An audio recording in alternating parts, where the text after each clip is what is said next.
ఈ మా కార్యక్రమం జిల్లా కలెక్టర్ గారి ఆదేశానుసారం జిల్లా సమాచార పౌర సంబంధాల శాఖ వారి ఆధ్వర్యంలో తెలంగాణ సాంస్కృతిక సారథి దర్శనం యుగంధర్ కళామండలం మన గ్రామానికి రావడం జరిగింది.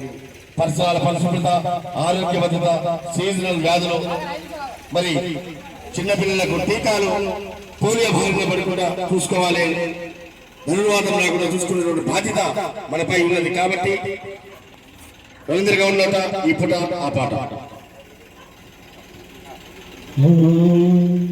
టీకాలేయించవే పిల్లోడికి కమలమ్మ, ఆట గట్టించవే రోగాలది